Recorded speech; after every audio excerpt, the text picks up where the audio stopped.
Tick-tock, time to rock. Good evening, good afternoon, good morning to everyone who's watching all around the world. I'm your friendly neighborhood philosopher, David Wood, and with me now is a woman who will go down in history as one of the great warriors of the Christian faith of our generation. And we're going to be having a talk about the corruption of the Quran. One of the great myths of Islam is that the Quran has been perfectly preserved. As we're going to see, it has not. And we're going to be taking a very close look at one of my favorite passages, which I just had up on the screen. You could screenshot that. You'll want to be familiar with that passage. Sahih Muslim, number 2286 in the Sunnah.com edition, talks about entire chapters of the Quran coming up missing. Learn the reference, 2286, 2286, 2286, Sahih Muslim. And going to be really cool to go through that passage as well as plenty of other material. Did want to give a quick shout out to the Boom Squad members who are at legendary status. We have Yes We Cantaloupe, the Highlander for Yeshua, George Manat, Get to the Choppa. Have you noticed like people come up with like awesome names? Hug Lover, Michelle Marie, Daniel Svindlin, Jonathan Gale, and Rebecca Yee. Thanks to everyone for supporting the channel. Hatun, Yes. why don't you tell us a little bit about what DCCI is? By the way, everyone, the link to Hatun's channel, DCCI Ministries, is in the description box. It's it's similar to what a lot of us here in America do, right? A lot of us here in America, notice our pattern is we either just make videos sitting in our rooms or we, go live or something like that. But a lot of the videos on DCCI are completely different in nature. Why don't you tell us what you do? First of all, good evening, good afternoon, or good morning, wherever you are. And thank you, David, for having me. Mm-hmm. I wouldn't say we are that much difference. Only difference is I live in UK and we have privilege of spending our time at Speaker's Corner on Sundays. So therefore, we do have little bit different content, but that will be just like very little of it. DCCI Ministries. DCCI stands for Defend Christ, Critic Islam. And in summary, that's what we do. We defend Christ. We answer Islamic objections as well as Muslim objections on Christian scripture, deity of Jesus, Trinity, anything linked with Christ. And also we critique Islam because Islam never been accountable for anything. I think it is time for it is to be kept accountable. Mm-hmm. So that's what we do. We do that mainly on Sundays at Speaker's Corner. It is a small square in London where we have freedom of speech. We can say whatever we want to, as soon as you back up what you say, because end of the day you are responsible for the claims you do. It is a great place, help us to learn our faith better, as well as helps us to learn new skills, challenge Islam, learn about Islam, and be grateful Sunday after Sunday that we are Christian, we are rescued and redeemed. Beside that, we do evangelism, street preachings, British Museum tours, discipleship trainings, those kind of basic Christian things. Mm-hmm. Yeah, and then it has a different kind of feel. I really like being able to prepare every word of what I'm going to say and getting it exactly the way I want in my videos. Whereas at Speaker's Corner, you're trying to get your points across, but you've got a crowd around you trying to shout you down and trying to make sure no one hears you. So yeah, very different feel. But what's been your experience there over the years? I think it's highlight of my week. Sadly, currently it's like lockdown in England. We haven't had Speaker's Corner for 3 weeks, so we get to miss it. It helps you to think on your feet. You have to think very quickly. You are responsible for what you say and how you say it. you get to preach, like you get to meet with people who never met any Christians in their life. You might be the first Christian they ever met, or you get to meet with Muslim missionaries who hates Christ, so therefore they hate you.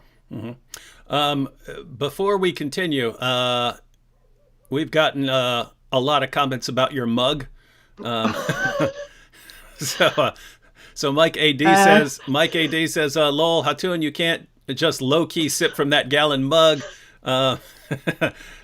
Miss T said, I want Hatun's mug. Dave Corrigan said that mug. Ellie, love the size of the cup. Hatun, Mr. P says, is 5-gallon mugs a new thing?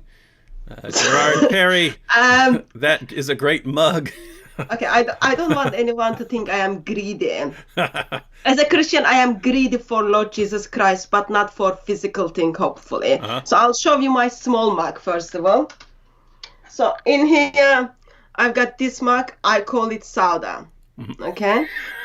Where did you get? Was that specially made, or can you get that in certain places? I did get it from a certain place. And then in here, I've got another one. I call it Aisha. And I think I haven't named this one, but I think I will name this one as Hafsa. So it's not a mug, it's just something you can put like stuff on it. Okay? Yeah, I'm getting, those are the small ones. I'm getting some awesome ideas here for products to sell people. No, those are not for sale. I wish I thought before I got them I could buy like 13 of and then use it as Muhammad's wives, but I have only 3. If you ever want to share where you got them, I would love to have 9 or 11 of them in the background of my videos. It is in my to-do list. Before I die, I am hoping I'll have the series of it. And then this big one, actually, it was in a sense specially made, so that it has something in it to keep the coffee warm. So it takes just over 2 liters. I got this. I was a bit unwell a couple of weeks ago, so someone made it for me in the intention that I don't walk too much because I wasn't able to kind of do many things. So I don't know where you can get it because it was just given to me. Yeah, but, I feel like a total wimp right now because I've got this little thing of Lucky Jack nitro cold brew coffee, but this thing is like it looks big because I've got it close up here, but you know if you look at it beside my head, it's actually really like a little drink. Actually, it's very practical. Like if I have like 6 of this in a day, it's like that will be coffee, and then I've got a little bit small of this. This is like 20 mugs of tea.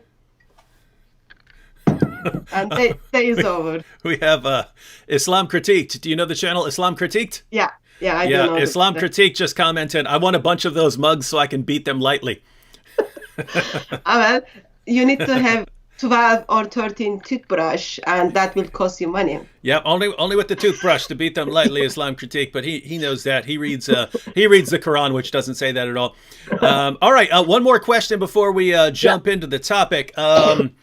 Why don't you tell us how you became, of all the things you could be doing in the world, why you became interested in Islam? Because I've seen both men and women, but I've seen women who are interested in apologetics and have a heart for reaching Muslims start off and go into that ministry, and like a year later, they're not doing that anymore. And the reason is, as soon as they started challenging Islam in any way, the comments they get are, you whore, you prostitute, you this, you that, you want to be a porn star and stuff like this. And there's so much abuse. And again, I've seen this from men and women where people, I want to reach Muslims with the gospel and I want to go out and do this. And then they start doing it. and then they get so much abuse heaped on them that they decide, I would rather do anything in the world than this ministry, and they end up doing something else. So why did you get interested in reaching Muslims, and how did you stay the course in spite of everything they heap on you? I don't think I get abused as much as other people get. Because I keep myself away from YouTube. I usually kind of just in my own circle do my own things. Because I critique Islam, I think first of all I reach Muslims in the intention. I am convinced that there is no any other way for any individual to spend time, any individual to get to heaven that beside Lord Jesus Christ. He is the only way, and scripture is very clear, and I am convinced of it. And if God of universe, who holds all universe with the power of his word, willing to step into the world and then express his love and show it to humanity, I don't think I have got right to kind of say, oh, I'll just move away from that love. You feel your heart gets sweetened towards God, and that's directly when your heart links with the heart of God. There is no any other way, because you see heart of God cries for the lost, and our Muslims are lost. They are desperately need Lord Jesus Christ. I'm just privileged that God is asking me or using me to reach Muslims. Regarding the way I reach Muslims is, as you are aware, there are lots of different ways out there. I use critiquing Islam. Reason for that is I'm just on the defense. Like, the moment you meet with Muslim, doesn't matter if they never met any Christians, doesn't matter if they never practiced anything about Islam, or if they are missionary. As a Christian, I am in a place I have to defend what I believe. Trinity, deity of Jesus, sin and salvation, and authority of the Bible. So I'm just responding to that. As responding to that, what I notice is Muslims don't know their faith, and I feel it is one of my responsibility to help them to think through their faith. So critiquing them. And I don't know, but as long as God allows me to live and have breath, I hope I will continue to do so. I have seen many brothers or sisters who got hurt, but life is short. I don't have much expectations for those who hated Jesus to kind of give me flowers or put carpets in front of my feet. When I tell them their prophet is false, they are going to go to hell. Mm-hmm. It's kind of, I'm gently forced into it by God, I think. Mm-hmm, mm-hmm. All right. Well, we are going to go into our topic now, and that is one of the topics that really interests me. Because let me go and tell you Muslims who are watching what I think about this. We go to your book. And your book over and over and over and over again, not just the Quran, the Hadith as well, over and over again affirms the inspiration and the preservation and the authority of the gospel. Your God commands us to judge by the gospel. Your God commands us to read the gospel, to stand upon the gospel, to believe in the gospel, and it says that we have the gospel. Then we turn to you Muslims and you say, nope, you don't have the gospel. All the Quran is saying is that your gospel has been corrupted, and that's why you need to turn to the Quran. And so I read all of these passages, and your God is saying exactly the opposite of what you're telling me. Then we turn to the issue of the preservation of your book, and in your sources and in the history of your book, we find change after change after change after change, entire chapters coming up missing, large passages coming up missing. Muhammad's original companions couldn't even agree on which chapters were supposed to go into the Quran. We find your people burning all of the manuscripts to cover up all the differences in them.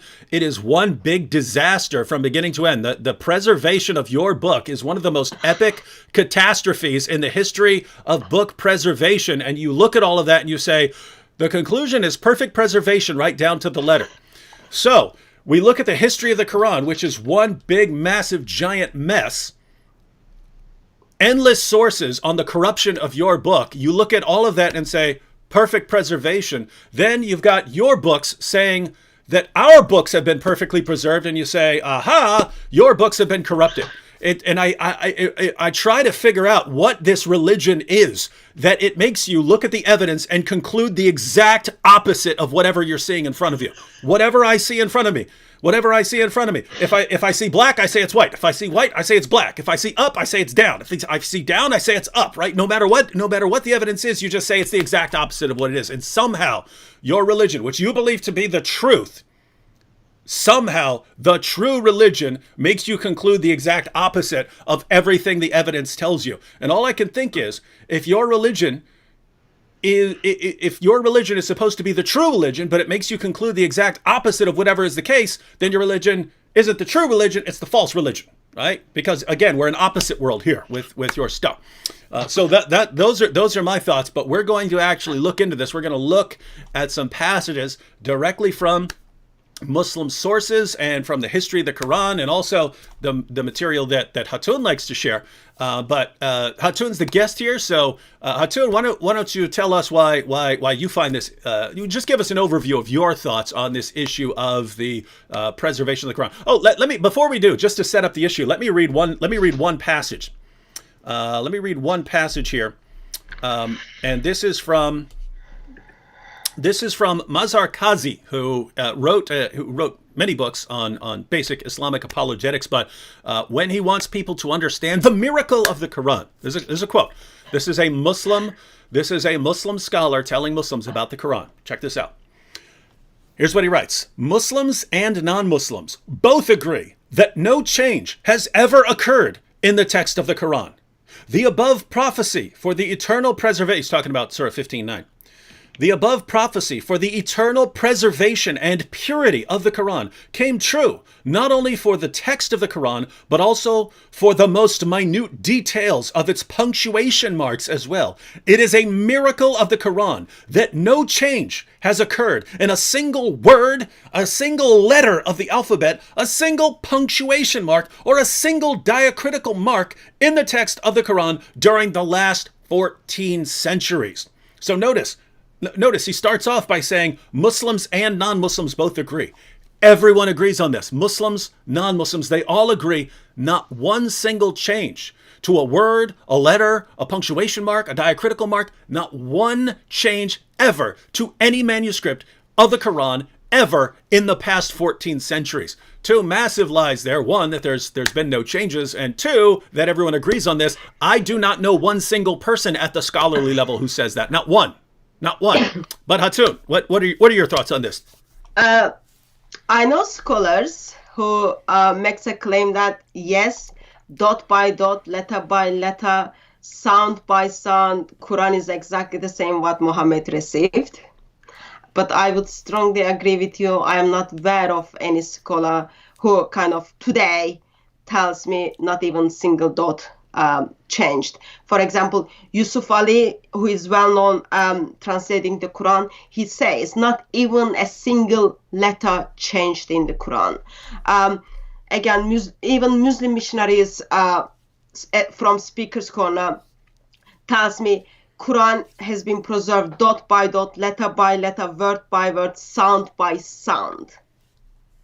And I'm just a bit surprised as I hear this, because I'm just like thinking that can't be possible, because even they didn't have the dots at the time of Muhammad. That's like all huge difference, huge different story.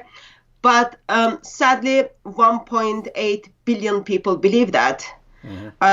I met with Muslims who were telling me the same thing until I showed them the differences, what early Muslims are telling or what the Quran manuscripts are showing. That was just heartbreaking for them, because intentionally Muslims are being lied.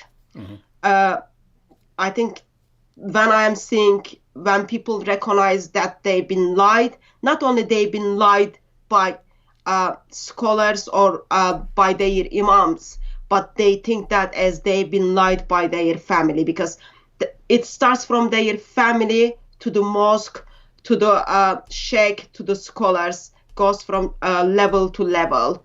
And 1.8 billion people believe that. Now,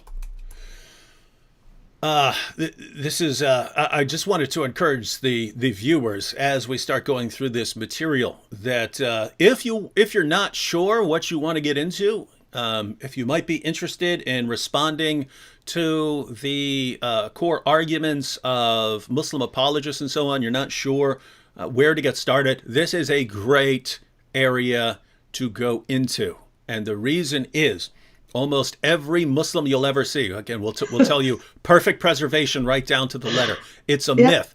And if they were to do 10 minutes of actual research, if they were to just look up what their own sources say about the preservation of the Quran, or if they were just to look at some manuscripts side by side, they would realize that that's false. So you've got this claim that's almost universal in Islam. It's almost universal in Islam that they will maintain this. Why? Because they've all been told this by their leaders. And yet it's an area where it doesn't take 10 years of arguing with the Muslim to show him that there have been all kinds of changes to the Quran, to show him that his scholars and apologists are just apparently flat out lying, right? I mean, if you've read some of these sources or you've looked at these manuscripts, I don't see how you can say perfect preservation right down to the letter. If a Muslim wanted to say, basically pretty good preservation or something like that, I could see them defending that claim. But when it's just, I'm sure you've noticed this, Hatun, but they can never just, the Muslim apologists, they can never just state a reasonable position that they could possibly defend, right? They can't say, hey, I believe Muhammad was a pretty good guy. They have to say, he's the greatest man in the history of humanity. Everyone is a mere dwarf compared to him. That was it. That was an exact quote from Maududi's Towards Understanding Islam. All the great men of all previous generations are mere dwarfs compared to Muhammad, right? They can't just say, hey, we think he's a really good guy. They can't do it. They have to exaggerate. They can't say, hey, our book's been pretty well preserved. They have to say perfect preservation right down to the letter. I'm about to do a video on Sheikh Yasser Qadi where he's talking about Muhammad's marriage to Aisha, and he couldn't bring himself to just say, hey, in spite of the criticisms, they had a good marriage. They had a happy marriage. He couldn't say that. He had to say it was the perfect marriage, right? They have to exaggerate no matter what they do, no matter what they say. If Muhammad goes 3 inches, they say he went a mile, right? It's just an amazing situation. All right, now. Actually, sorry. Oh, go. I went to a Dawah training meeting. They were training Muslims how to do Dawah. Mm-hmm. And the reason they exaggerate, because if you say something with the exaggeration, people will remember that. And that's what they want. They want people to remember Quran has been perfectly preserved. Mm-hmm. There is not even dot has been changed, because for them, people will go home with that. Mm. Most of people don't think anyway when they go to those kind of training. So that's the reason for that. If you speak to people's emotions, you will get the people. Mm. That's kind of structure. And there's if you look at the history of Islam, you can see how they've gotten themselves into this position, right? Yeah. In the Muslim world, if you are praising all things Islamic and praising the Quran for its perfect preservation and praising Muhammad for being the greatest man ever, no one's going to disagree with you, or you'll call them an unbeliever and chop their head off, right? So no one in the Muslim world is going to object to this. And people in the outside the Muslim world didn't have the sources. They didn't know the sources well enough to be able to point out how these things were false. And so Muslim speakers, Muslim dawagandists, they saw this opportunity. Hey, we have an atmosphere of complete ignorance about Islam. We can say whatever we want. We can make up anything we want about Muhammad and the Quran, and people will fall for it because they just don't know any better. And they built their religion on a foundation of complete lies. And that's why I'm telling everyone who's watching, you want to learn this material, because if you've built your case upon a foundation of absolute lies that can be exposed with 10 minutes of research, you're basically inviting a well-trained group of people who study the material to come in there, just blast away at your foundations and destroy the whole sham, right? So that's a situation that Muslim apologists have put themselves in. And now every Muslim who thinks perfect preservation, once we get enough people to put the facts in their faces, these are people who are going to look back and say, wow, all of my leaders lied to me about this. If they lied to me about the history of my Quran, what else have they lied to me about? And those are people who are on their way out of Islam. All right, Hatun. Oh, one comment real quick. Morton Storm said, Dear David and Hatun, I am a former Muslim converted to Islam in 1997 and left it in 2007. So Morton was a Muslim for 10 years and is out. We are glad to hear that. Praise God. Mm-hmm. Amen. All right, Hatun, well, what do you think? You've been studying this for many years and discussing and debating these things at Speaker's Corner. So, has the Quran been perfectly preserved? I would say Quran has been perfectly and intentionally corrupted. No, it hasn't been perfectly preserved. I'm trying to figure out why 21st century Muslims would tell us that Quran has been perfectly preserved to the dot, because when we look at the early Islamic sources from time of Muhammad onwards, what we see is Muslims didn't have many issues regarding the corruption of the Quran. So they talk about it, they write about it, but in some way on the way, in 21st century, Muslims start making a claim that Quran has been perfectly preserved. Mm-hmm. I think first place we can go is in the life of Muhammad, where we see actually two people are fighting regarding the Surah 25, Ubay bin Ka'b and Hisham. Hisham is in the mosque. I can give you the reference if it is needed. Hisham is in the mosque both Umar and Hisham is in the mosque. And Umar is listening Hisham as Hisham prays. And then the way he recites Surah 27, Surah 25 is very different than what Muhammad preached to Umar. Umar wants to go and grab this guy from his neck, but he's like very nice guy.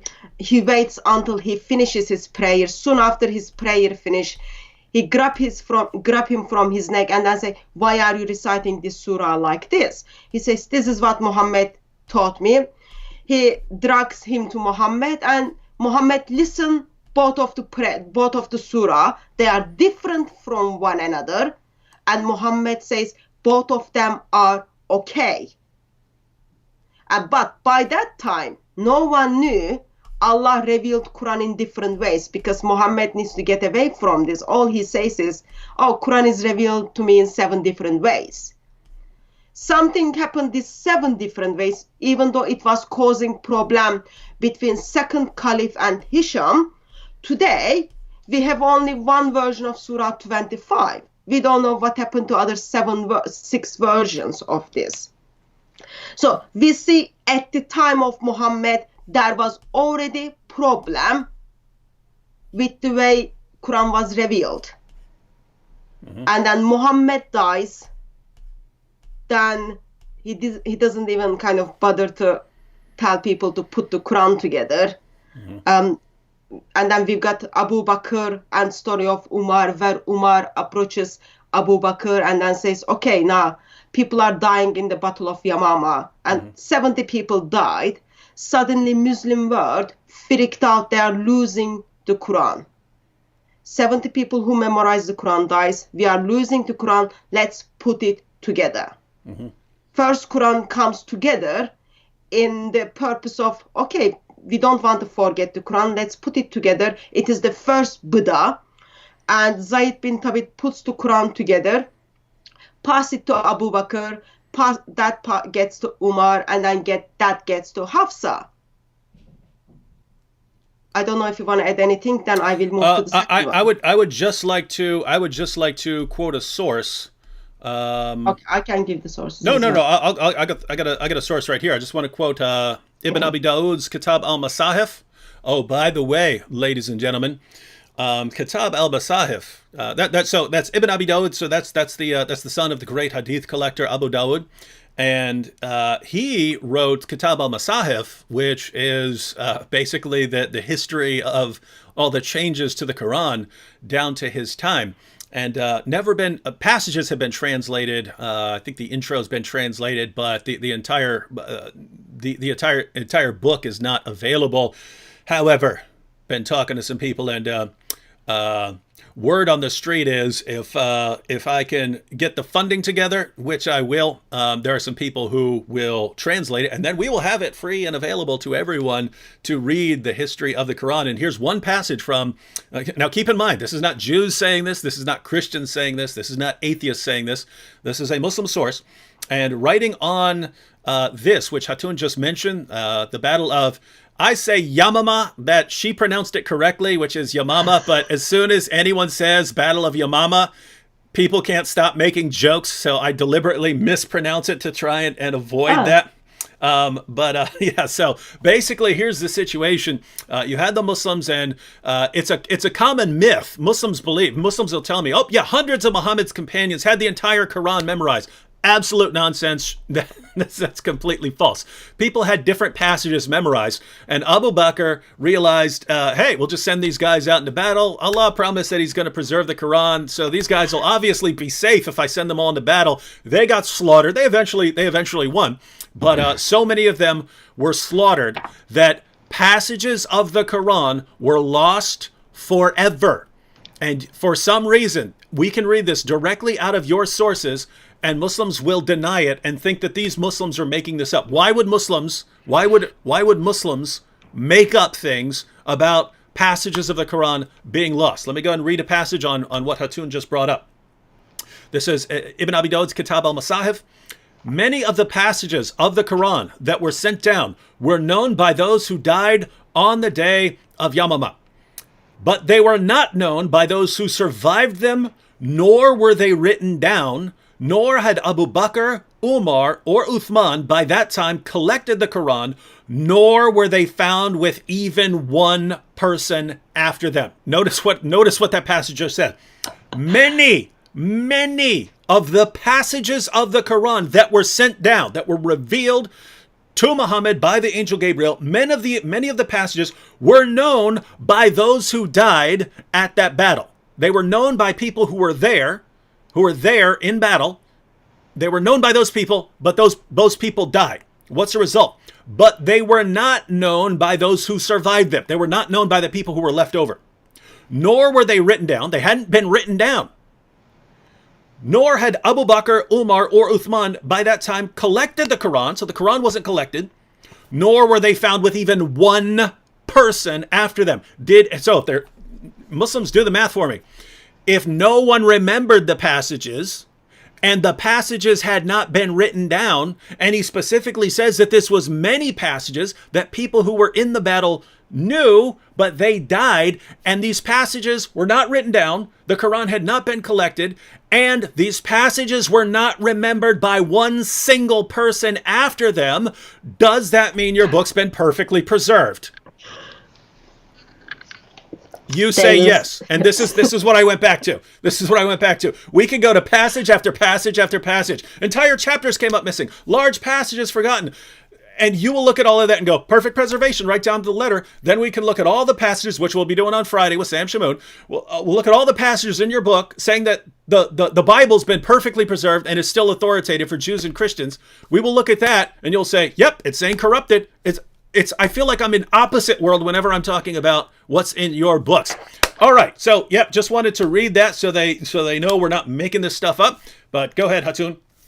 You can get the kind of westernized version of this, translated version of this from Sahih Bukhari as well. But Sahih Bukhari doesn't give all the details. So by grace of God, hopefully we will get the proper translation of Ibn Abu Dawud and use it. Mm-hmm. So first Quran has been compiled because like 70 people who memorized the Quran died. Islamic world freaked out from just 70 people. And then we've got the first Quran passed to Hafsa. just to attention, not to Aisha, but to Hafsa. Around 652, we've got the third caliph, Uthman. People go to war. This is Sahih Bukhari 510. People go to war to Azerbaijan and Armenia. From that, Muslims start calling one another.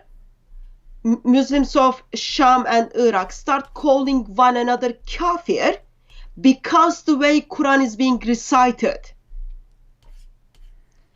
Then what happens is, chief kind of says, okay, there is an issue now. What we've got to do is we need to make one perfect Quran because we don't want division in Muslim community as there is a division regarding the book of Jewish and Christians. From that, Uthman orders one perfect Quran to be put together. The Quran, which was put together in 632 under Abu Bakr, apparently that wasn't good enough. Now, within 20 years, they are gonna make one perfect Quran. So 4 people get appointed for them to put the one perfect Quran, and as this Quran is gonna be put together, Zayd bin Thabit needs to do research, find the verses, and then collect it. And if there is any disagreement within this committee, 4 people, they need to go with the Zayd bin Thabit's interpretation regarding since Quran is revealed in the dialect of Quraysh. That happens. That's not enough. Like, there is lots of issue within that. We get to hear that Uthman thinks he's got right to order all the written version of Quran to be burned. Today, if I want to burn Quran, I can get hanged. But Uthman burns that. All Muslim community today is simply celebrating it. So Uthman orders Qurans to be burned. As that takes place, what we get to hear is, with the first Quran and with the second Quran, that there are some verses made into the Quran only with one person's testimony. And first perfect Quran took place around 652. According to Muslims, today all the Quran Muslims read, this is one of them, this Quran takes us back to Uthman. This is the Quran which comes from the Uthman, because as Uthman put this Quran together, he copied 9 copies, he made 9 copies, and then he sent one perfect Quran with the person who can recite it well to 9 different cities. And this is one of that Quran, apparently takes us back to that Quran. So what we see is from first 2 hadith, 509 and 510 of Sahih Bukhari, there is a problem regarding the recitation of the Quran. Muslims are calling one another disbelievers because the way they are reciting the Quran. We see that only few people memorized Quran, and as they die in the battle, they lost the Quran, and we don't have that, what they lost. Muslims are making a decision what is going to be into the Quran and what is not going to be into Quran. And Caliph of Islam is thinking it's all right to order everything to be burned. Of course, we get to hear how people strongly disagreed with the Quran Uthman put together. Mm-hmm. And currently that's supposed to be Quran, which is 114 chapters Quran, but same Islamic traditions tells us actually there were the Quran with 116 chapters, Ubay bin Ka'b's Quran, which Muhammad told people to take the Quran from, and Masud's Quran was 111 chapters. In somehow Uthman decided 114 chapters, and this Quran was never stamped or heard okay from Muhammad. Muhammad never seen the Quran which is identified as the perfect Quran. Mm-hmm. I'll basically add some passages that confirm what you're saying as you're going through this, because for one thing, guys, just think about that, right? Muslims say that the Quran we have today, perfectly preserved right down to the letter. When, as Hatun pointed out, the entire reason you have the Quran in a book form today is because so much of it was lost, right? It occurs to people, hey, we need this in book form. Why do we need it in book form? We've got people memorizing it. All the people who are memorizing it die in battle. And it's a myth that you had these hundreds of people and they all memorized the entire Quran. That is a myth that is contradicted by your own sources. Muslims who believe you had this entire Muslim community and they had the entire Quran memorized. Ask yourself, where did you get this? By studying or because your leaders told you? Oh, you mean the same leaders who tell you perfect preservation right down to the letter, they're telling you this? So let me get this straight. People who lie to you nonstop tell you something and you still believe them, right? Okay. Yeah. Now think about this. From the actual sources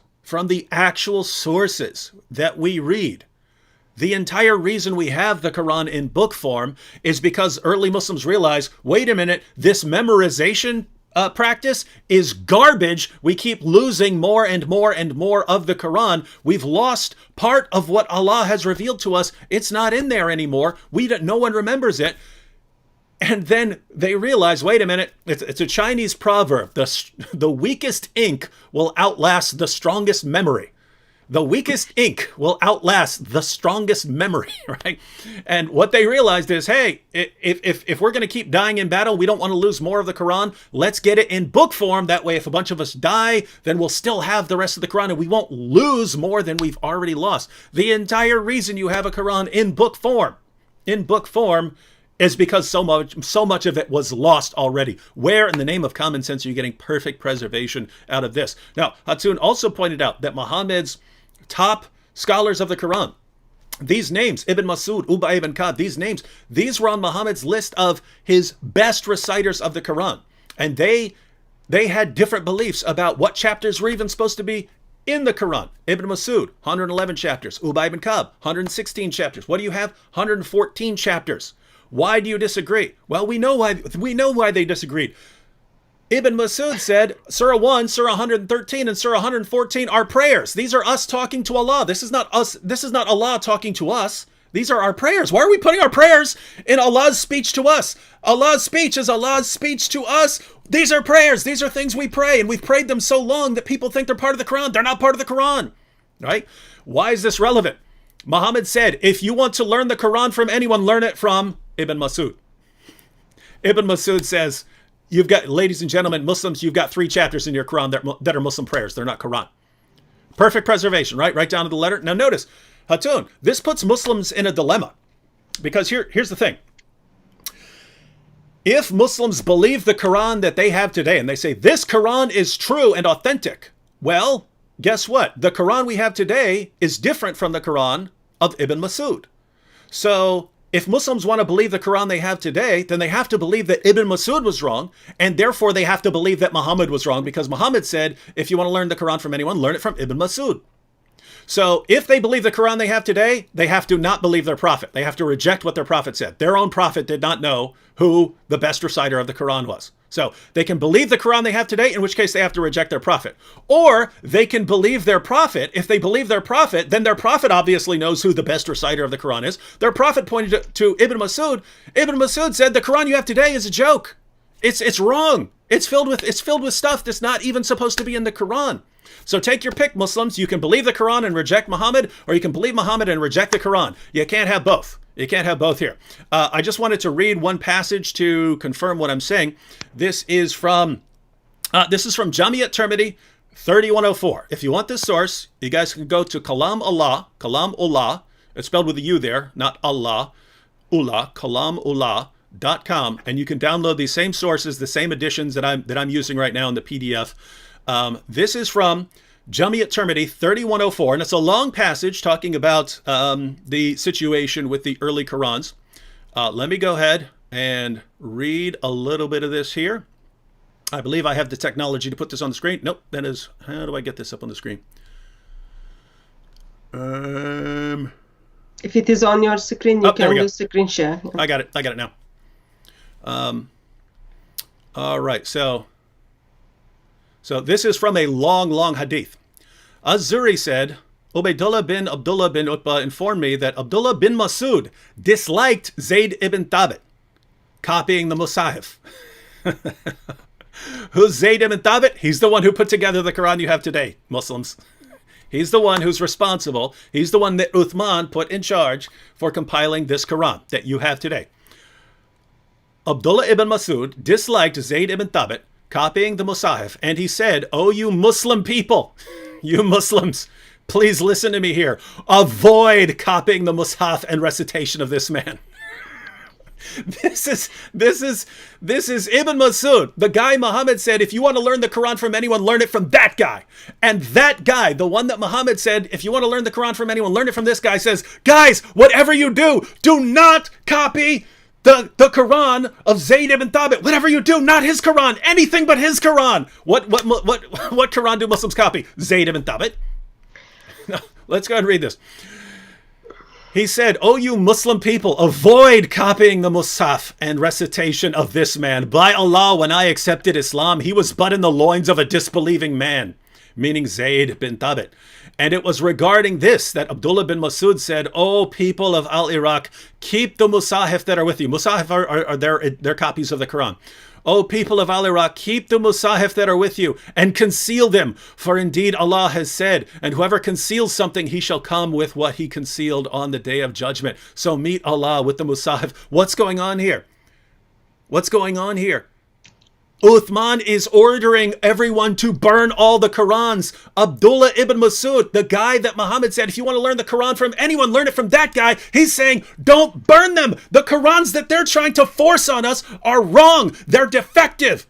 They're the wrong Qurans, ladies and gentlemen. We need to not have those. So when they come to burn your Qurans, hide them. Hide them, and you can show up before Allah on the day of judgment and say, I kept my Quran. I didn't go with that false, corrupt Quran that Zayd ibn Thabit, this liar and deceiver, was forcing on us. And what do Muslims say today? Nope, Zayd ibn Thabit's Quran, put together by Zayd ibn Thabit. We can trust everything he says. Once again, ladies and gentlemen, if you believe Zayd ibn Thabit's Quran, you have to reject Ibn Masud, and therefore you're rejecting Muhammad, because again, Muhammad said, learn the Quran from that guy. And you're saying, no, we don't want to learn the Quran from that guy. What is this? What a big giant mess here, ladies and gentlemen. All right, Hatun, back to you. Can I also bring attention on the same topic that Ibn Masud got his hips are broken because he didn't want to give his Quran. That was very big deal. Maybe today Muslims are ignoring that, but that was very, very big deal. This guy got like two of his hips are broken according to Islamic tradition. Mm-hmm. And then so you've got Ibn Masud who rejected 3 chapters of the Quran. And then on the other side, you've got Ubay bin Ka'b, another man which Muhammad says take the Quran from. He's got extra 2 chapters, and they're not in the Quran either.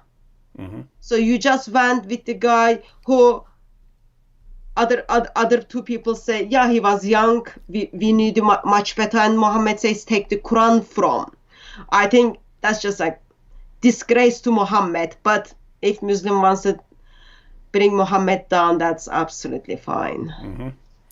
Yeah, so Muhammad doesn't know what he's talking about. All right. Let me hang on. Let me see if I. Yeah. Oh, you can talk for a minute. I want to look up another passage on this issue of Ubay ibn Ka'b here, because there's one I want to read from Bukhari. Okay. No. Yeah, go ahead. And then also, we've got Sahih Bukhari 527 talks about how Ubay bin Ka'b was the best of recitation of the Quran. Yet we leave some of his recitations. So Muhammad says take the Quran from this guy, and then Muslim thinks, oh, it's okay, we can just ignore what Muhammad said, and then we can leave some of his recitations out. Mm-hmm. I think that's like another sad thing. No, yeah, that's actually the passage I was looking up. I just want to put it up on the screen because, as you know, again, we are in opposite world whenever we are discussing Islam. The Quran affirms the inspiration, preservation, and authority of our book. Muslims look at it and conclude, nope, it's calling the book corrupt.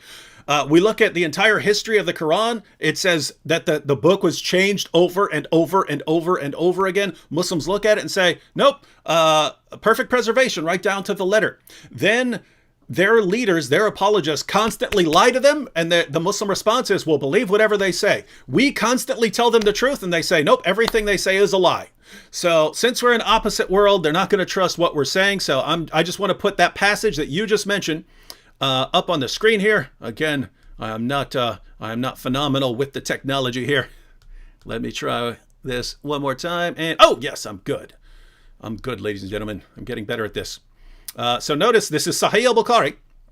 Sahih al-Bukhari, 5005 in the Darussalam edition. Narrated Ibn Abbas. Who's Ibn Abbas? That is Muhammad. That's the granddaddy of Quranic studies. Look him up. He's considered the founder of Quranic studies. Narrated Ibn Abbas. Umar said, Ubay was the best of us in the recitation of the Quran, yet we leave some of what he recites. Right? So wait a minute. They're saying this guy's the best. Now notice, Muhammad says, Abdullah ibn Masud is the best. But Ibn Masud says that the Quran you have today is a lie, right? The Muslims, the rest of the Muslims after Muhammad's death said Ubay ibn Ka'b is the best in the recitation of the Quran. Yet we leave some of what he recites. So some of what he recites as the Quran, we don't recite that stuff. We leave that part off. What is Ubay's response when Muslims are saying, hey, we're not quoting everything you quote? Ubay says, I have taken it from the mouth of Allah's messenger and will not leave for anything whatever. I will not leave it for anything whatever. Right? So Ubay ibn Ka'b says, I'm not leaving this stuff. I'm not leaving this stuff behind. I learned it from Muhammad himself. I took it from him. And the other Muslims are saying, hey, this guy's good. He's the best. He's the best there is at reciting the Quran that we have. But we have to leave off what he said, and you have the interpretation here. It's going to be from Surah 2, verse 106, that they must be talking about abrogated material. But notice, they're disagreeing on what's supposed to be in the Quran. Ubay is saying this stuff is supposed to be in the Quran, and the other Muslims are saying, no, this stuff is not supposed to be in the Quran. Then you have Abdullah ibn Masud. He's saying, guys, you've got stuff in the Quran that's not supposed to be in the Quran. Muhammad's own companions could not agree on what's supposed to be in the Quran. They couldn't even agree on the chapters that were supposed to be in the Quran. What's the Muslim conclusion? Perfect preservation right down to the letter. This is amazing. This religion is amazing. All right, back to you, Hatun.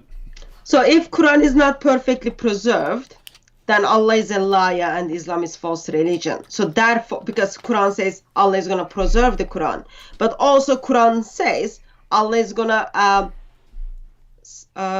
what is the word for that?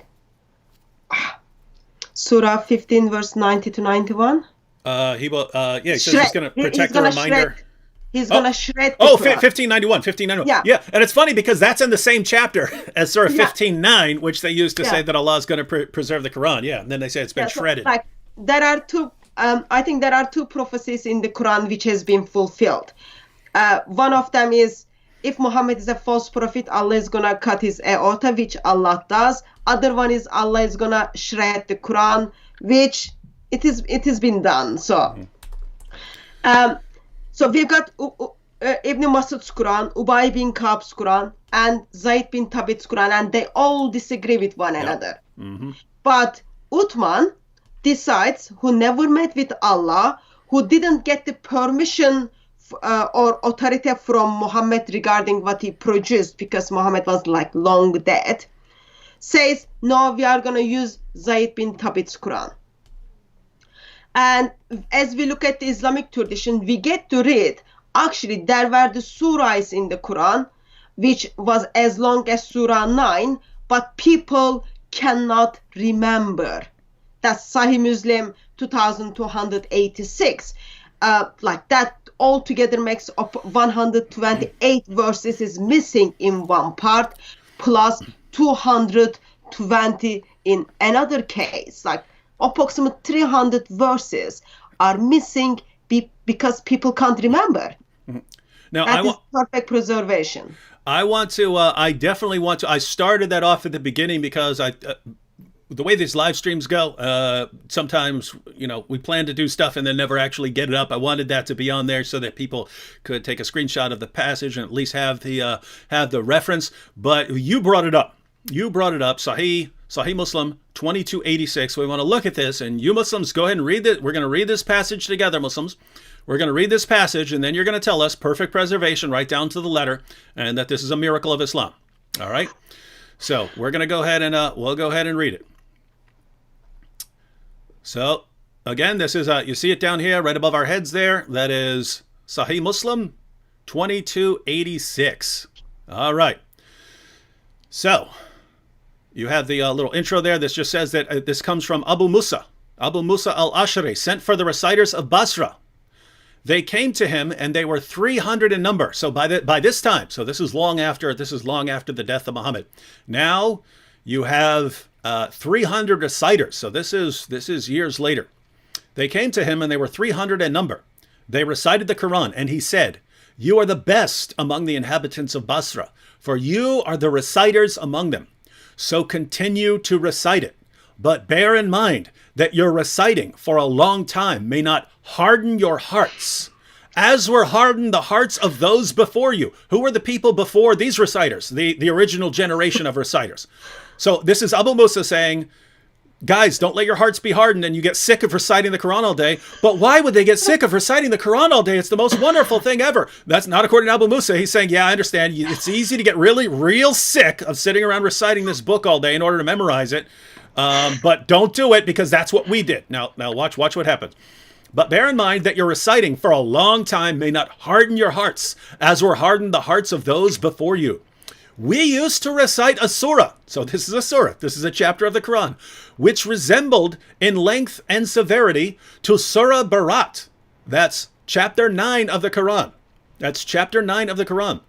We used to recite a surah which resembled in length and severity to Surah Barat. So it's about the same length as Surah Barat, i.e. in the low hundreds, right? In the low, like 129, somewhere in that ballpark. It's somewhere around that length. So in other words, he's looking at all the chapters of the Quran. He's saying it's about the length of that one. So we used to recite a surah which resembled in length and severity to Surah Barat. I have, however, forgotten it. Oh, and Muslims want to say, oh, he's just saying he forgot it. He's just saying he forgot it. That's no problem there. I'll bring up the Muslim responses as we're going through. He's saying he forgot it. That's no problem. Wait for it. I have, however, forgotten it, with the exception of this, which I remember out of it.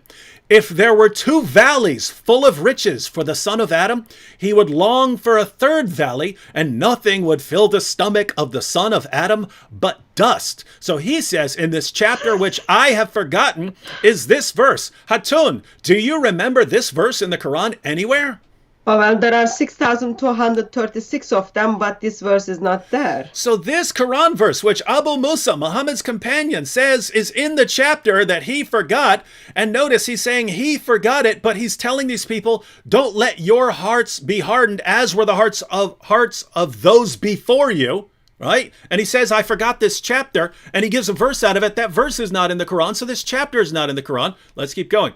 So, by the way, we have multiple hadiths on this verse, and people remembering that this verse is part of the Quran. Yeah. It's not in the Quran. Now, what are Muslims going to say here? It was abrogated. Muslims learn how abrogation works. Allah abrogates his commands. This is not a command. This is just him saying something about the descendants of Adam. How they're greedy, and if they had 2 valleys full of riches, he would long for a 3rd valley. Nothing would fill his stomach, right? Nothing would ever be enough. This is not a command. This isn't the sort of thing that's supposed to get abrogated.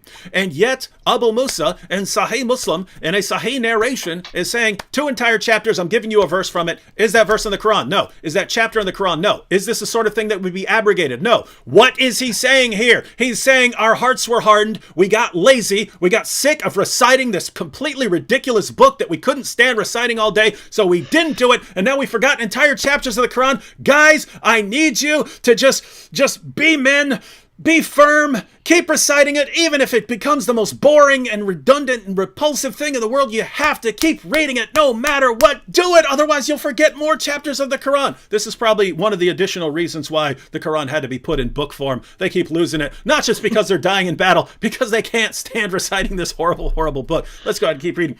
If there were two valleys full of riches for the son of Adam, he would long for a third valley, and nothing would fill the stomach of the son of Adam but dust. Not in the Quran. Chapters not in the Quran. What's the Muslim conclusion? Perfect preservation right down to the letter. It's a miracle.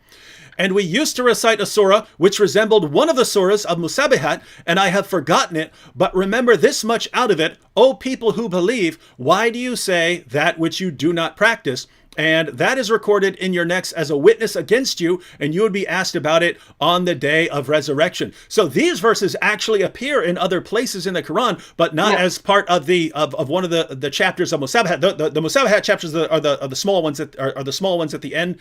And so he's saying here there was a short chapter, and I remember a little bit out of it, but that short chapter is no longer in the Quran. Guess what? That chapter is not in the Quran. You have some of the verses that are in other places, but the Quran repeats verses in various areas and so on, very repetitive. And he's saying this chapter we do not have anymore. So this is Abu Musa saying 2 entire chapters of the Quran came up missing. He's not saying they were abrogated. He's not saying they were abrogated. He's saying we got lazy and our entire generation forgot them. Do not be like us. Please don't be like us and lose and forget more chapters of the Quran. What's the conclusion? Again, perfect preservation right down to the letter. It's a miracle. So as the perfect preservation takes place in this hadith, can I just express with the numbers? It makes altogether like 348 verses, and then only one of those verses, two verses are in the Quran. So that means 346 verses just from this hadith got lost. Yep. That's like a lot of verses.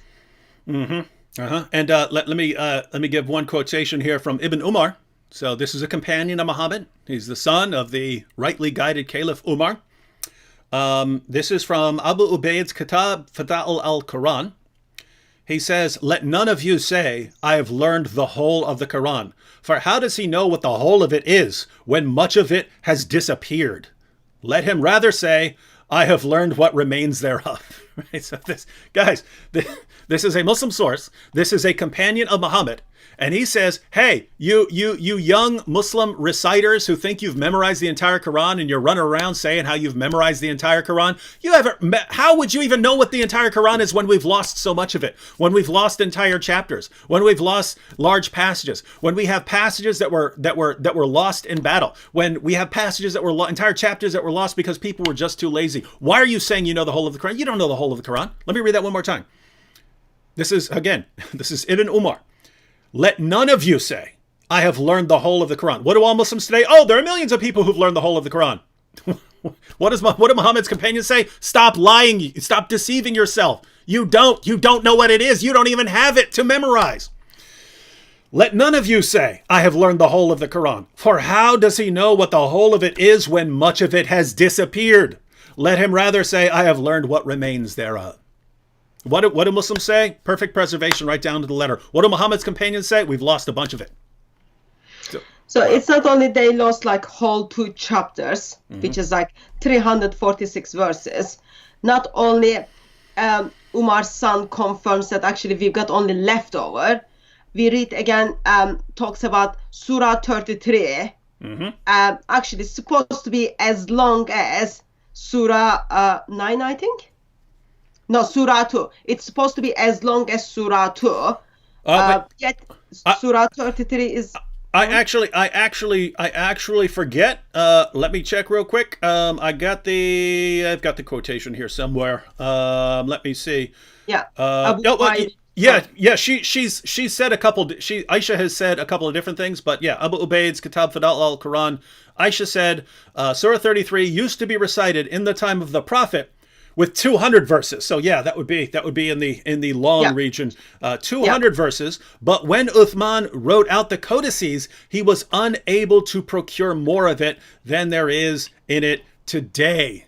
You're Yeah. more than 100 verses. More than 100 verses came up missing from that one chapter. 2/3 of chapter 33 came up missing, and we can only assume that these were among the passages that people lost in battle, right?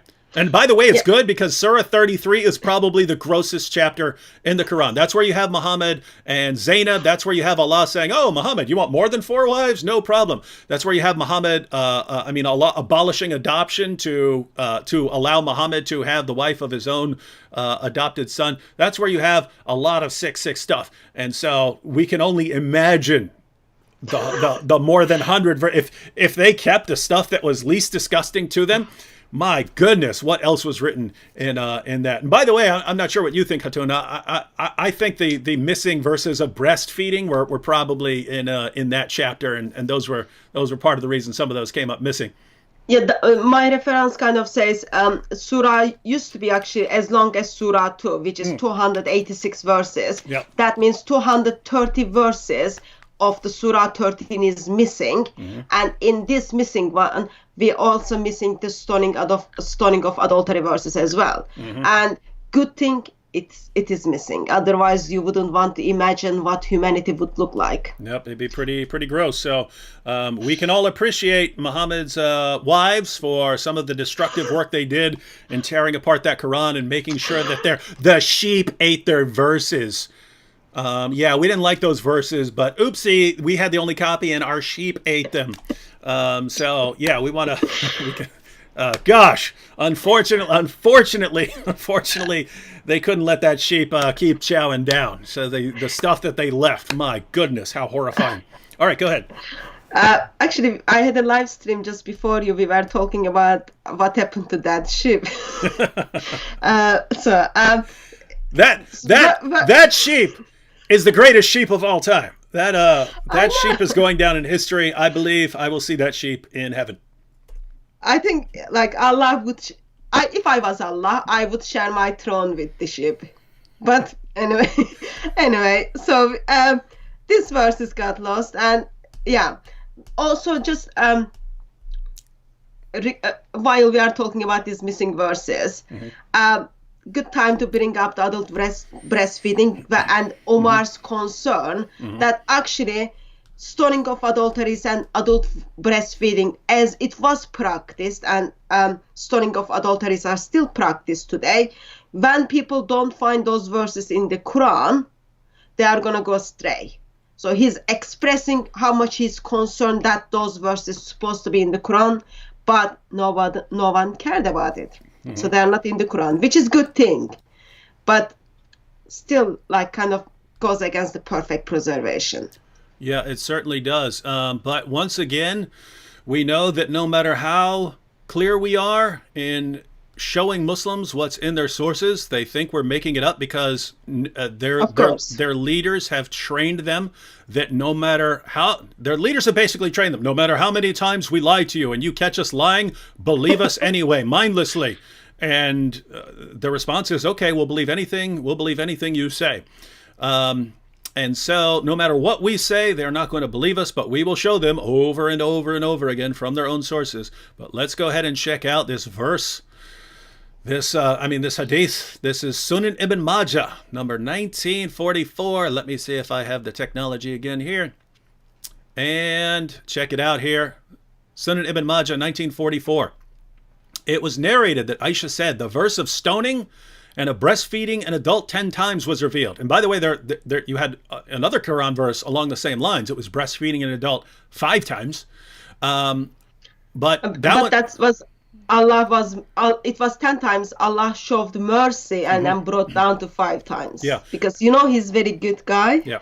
Oh, and Hatun, for people who are watching this and they have no idea what we're talking about here, what is it? What are these verses about? Because they're sitting there going, what? Breastfeeding an adult? What's all that about? You know what that's about? In Islam, actually, once I asked Muslim to show me how it's practiced. So in Islam, it's very different. It is very different how Christian lifestyle works. So I can sit down with my brother, or I can sit down with Christian man and we can have a chat or we can talk about it. But in Islam, For you to able to sit with someone who is not your family, that stranger needs to suck your breast. It was 10 times, and then Allah shows mercy and then brings that to 5 times. So man needs to suck your breast for 5 times so that you can sit down and have proper conversation. That's all it is. Yeah. So again, and notice this is the brilliance of Allah. Right? This is the wisdom of Allah, ladies and gentlemen. If you're so basically, and we find this in the passages. If you're a man and you have to go out of town and you know that your wife is going to be around another man, and you're worried about them doing something sexual while you're gone, you're worried about them having an affair. They came to Muhammad with this problem. Muhammad, hey, I have to go out of town. I'm a businessman and my wife's at home and we have a guy who's around her all the time. What are we going to do? How do I trust him? Don't worry about it. I'll ask Allah. Oh, Allah, could you please tell me? Could you please tell me what to do? What to do if my wife has to be around a man while I'm out of town? Allah says, no problem. Muhammad, tell your followers this. What they need to do is have their wives take their breasts out, put their breasts in the man's mouth 10 times, and then they're not going to be attracted to one another anymore because they're going to have that mother-son relationship. If you like, I don't want kind of get strike to your channel or anything, but if you think practically, so when a woman already shows her breast to a man who is not her husband or like any man, there is already like sexual things are just already working in their body, okay? And then it's not only you are showing your breast, this man who has already beard, and that's in the sources. You're saying that because that's exactly what the women said. What are you talking about? He's got a beard. Yeah, and then Muhammad simply smiles and then says, "Yeah, I know." And then apparently that action practice, this man who's got a beard puts his mouth to the breast of woman for 10 times, and then both of them comes to the conclusion, yeah, it worked. So man now can leave the house, go to work, and then leave those two people who just had like breast suckling moments between them. And it is not like breast suckling as it was in one of your Islamize Me videos. It wasn't like take the milk from the breast and then put cookie in it. You put your mouth in the breast of woman. It says suckle. It says suckle them, right? Yeah. I think just gross. This is just wrong. Yeah. Just wrong. Hatun, you can't say that, right? This is the wisdom of Allah. Surely Allah knows that the best way to get rid of any sexual tension between a woman and some other guy, the best thing they can do is for her to repeatedly, over and over again, put her breasts in the guy's mouth. Allah knows this, right? And if you don't know that, then you don't understand the wisdom of Allah. Allah knows. But everyone, so check this out. Check this out, ladies and gentlemen. So, Aisha was accused of adultery. Aisha was accused of adultery, right? And Muhammad received a revelation. This is when Muhammad receives the revelation, saying, "Oh, nope, you need these 4 witnesses and so on." And so, but people didn't bring 4 witnesses, and so, yep, she didn't do anything. I got a revelation from Allah. So Aisha was accused of adultery, and then there weren't 4 witnesses, so she's innocent. But so Aisha, the point was, Aisha knew what it was like to think that you might be about to be stoned to death, right? She's waiting on the revelation from Allah, and she does not know if she's about to be stoned to death because it was revealed as part of the Quran. And this is another one where you find all over the place in the hadiths, they talk about the verse of stoning. The verse of stoning, you stone an adulteress to death. That's in the Quran, according to the hadith. You can open your Quran today. It's not in the Quran. What happened to it? Well, there's that verse, and then Muhammad's wives really had a problem with this verse of suckling an adult, breastfeeding an adult 10 times, and then, so they had a problem with that, everyone had a problem with it, then it got reduced to 5 times, then suddenly, after Muhammad's death, then these verses are no longer in the Quran. So notice, Muhammad's wives are upset about this verse, and by the way, it was interesting because Aisha was the one who was least bothered by this verse. Apparently, they eventually got to her, but Aisha knew what it was like to be a potential victim of stoning, and And Muhammad's wives really thought this was a horrible, horrible idea. Women in general thought this was a horrible idea. We don't want to be sticking our breasts in men's mouths in order to somehow relieve sexual tension. We think that this is a really bad idea. So notice what happens here. Sunan Ibn Majah, 1944, perfect preservation of the Quran. It was narrated that Aisha said, the verse of stoning and of breastfeeding an adult 10 times was revealed, and the paper was with me under my pillow. Oh, let me get this to the side here. When the messenger of Allah died, so after Muhammad died, so she had it, she had the verses. She was holding it? Yeah, keep in mind, ladies and gentlemen, this is a myth. You think the entire Quran was, they had these physical books of the Quran. What have we already read? They did not, the Quran had not been compiled. The parts of the Quran, they put them on scraps of paper, on individual pieces of paper, on rocks, on leaves, and so on. It was a very messy, sloppy process. When it came to these verses, Aisha had the only copy. What happened? Well, when the messenger of Allah died, as soon as this guy drops dead, oh, we're all preoccupied with his death, and oops, a tame sheep came in and ate it.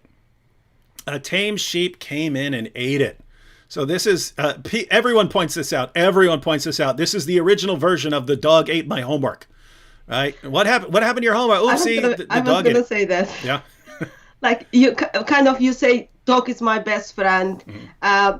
You use your dog for every excuse. Mm-hmm. And in here now, Aisha and this sheep probably become best friends. Oh, yeah. I would not even have... See now, I'm technically a psychopath, so like other people really love their animals. I never really love animals, right? I don't have those, my brain is not wired to have those emotions. The only time I really kind of like an animal is when it's done something amazing, right? Like when a dog, runs through a fire to save all its owners and stuff like that. I think, okay, that dog deserves a long, good life. That dog needs to be taken care of. That dog is a hero as much as a human being is a hero. Well, that's kind of the way it was with this sheep, right? This sheep is a hero. The sheep saved a lot of problems, saved a lot of women from a lot of problems over the centuries. And really, we have Muhammad's wife, Aisha, and Muhammad's other wives to thank for this, because this is clearly a plot, right? This is clearly Muhammad just died. We've got we're the ones with who had the only copies of some of these verses. Let's take out a few. Let's take out a few verses that we don't like. Wow, what a bunch of awesome women. We did bring those verses to Speaker's Corner to get how does it work in Islamic community. They just got so upset with us. I'm just like, get upset with Allah and Muhammad, but yep. No, they choose to be upset with us. Yep.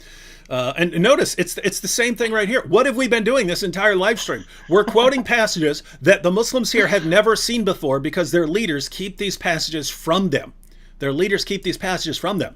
And then they fill their minds with complete nonsense about perfect preservation to build them a false faith built on a foundation of lies. We actually have more respect for them. You're not just people for us to lie to. We want you to know the truth so that you can come to an informed decision, not based on lies, but based on actually knowing the truth. And when we present what's in their own sources, they hate us and they're angry at us. And so same thing at Speaker's Corner. All right, before we move on, I'm way behind on super chat, so let's go through some of the super chats here. Hindu historian, way back at the beginning, says this was burning a hole in my pocket and everything's closed. So he's stuck at home, so he sent us money.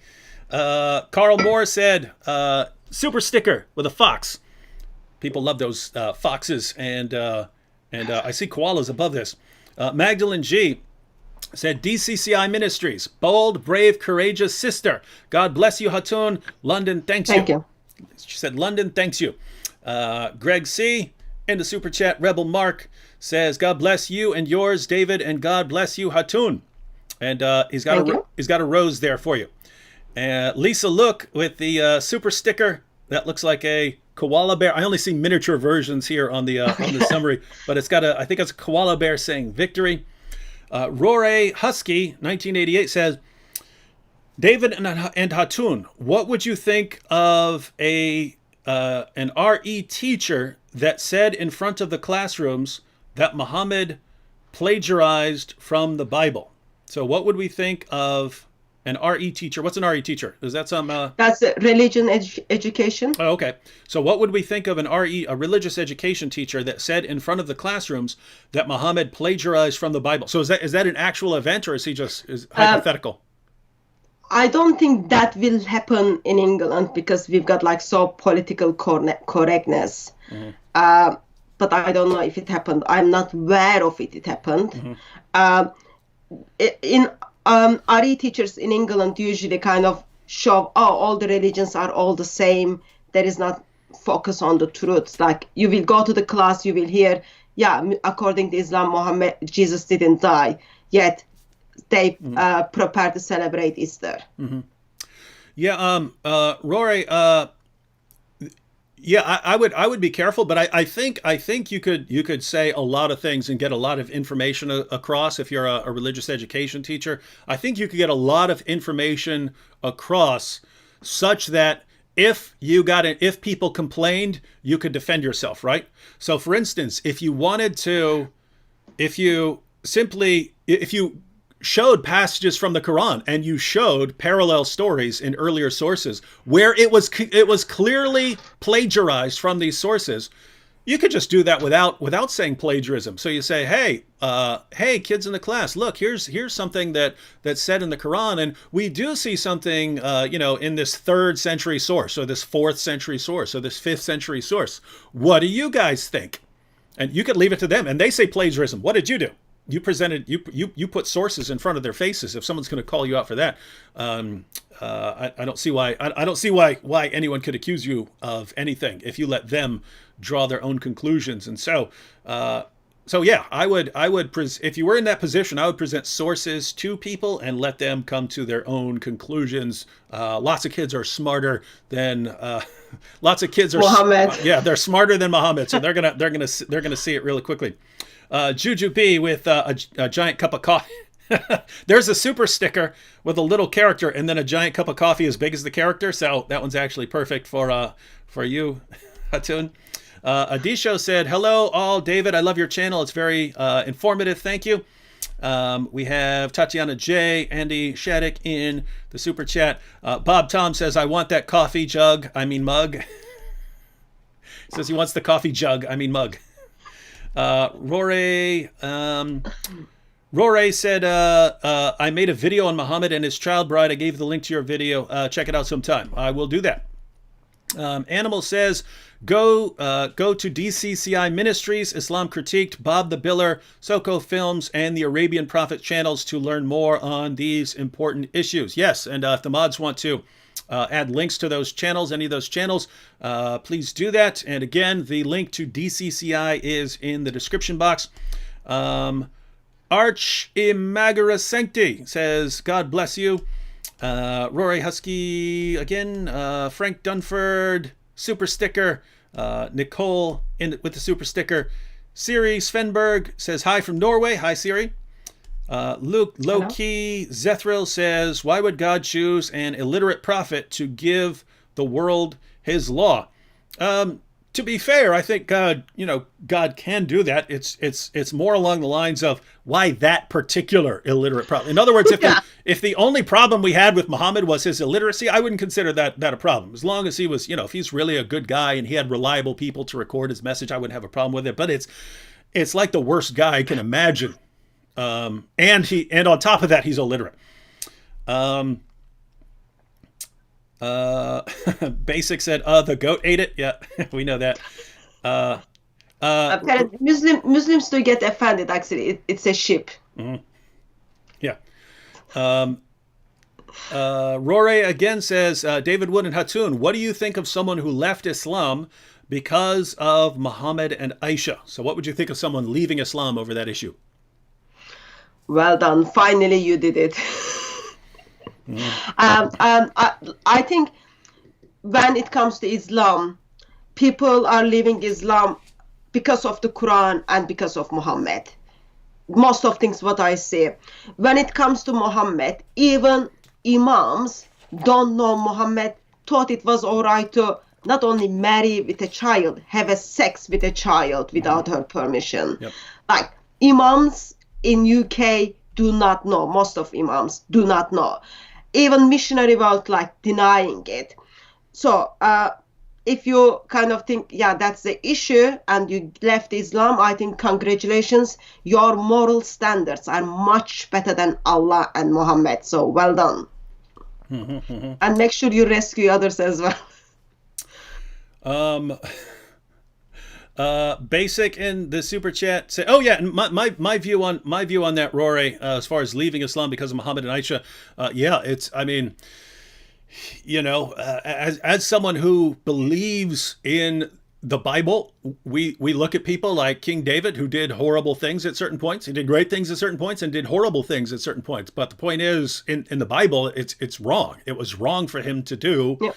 It was wrong for him to do those things. So the Bible calls out prophets for sin. In Islam, Allah just keeps affirming some of the worst practices ever. And so you've got a problem with, is this really from God? You've got Allah affirming Muhammad as the pattern of conduct. Would God really be affirming this man as a pattern of conduct when he's the sort of guy who had sex with a 9-year-old girl? Would Allah give revelations? And you have this. You have this in the Quran, where you are allowed to marry and divorce, marry, have sex with, and divorce girls all before they've reached the age of puberty. Is this the sort of thing? 66. Yeah, this is. I mean, is this something that God is going to reveal for all mankind? And so, yeah, and besides that, Muslims have made it one of their arguments for Islam that this Muhammad's character was so great that he must be from God. And so if that's one of the main arguments, and you look at his character and you're like, gosh, this guy had sex with a 9-year-old girl and then set the example for everyone else, this is rough here. So yeah, I can imagine leaving over that. Connor Terrell said, so no Oreos and breast milk? Lol. Keep up the good work. Keep up the good work. Yeah, I think Connor's referring to Islamicize Me, where we had an episode about and vocab was dunking the cookies. Not a verse said, David, thanks for yet another amazing stream. Hatun is a legend, and I hope that she becomes a regular guest on your channel, because with Islam being so disturbing, we need the laughter too. Actually, it might be good to I might check Jay's schedule. Maybe we'll have you and Jay on, like at the same time, discussing a topic, and then we can kind of make it kind of invite all Muslims to. Hey, it would be like Speaker's Corner, but like indoors, right? While everyone's social distancing. Yeah. Mm-hmm. Corns Chandler in the super chat. Riaz Qureshi says Islam finished by farm animals. Quran eaten by a sheep, and Muhammad poisoned by a lamb. Yeah, Islam. So the Quran's destroyed by a sheep, and Muhammad was taken out by a lamb. Aaron Larson says, Aisha's sheep equals best friend when Momo killed dogs. Yep.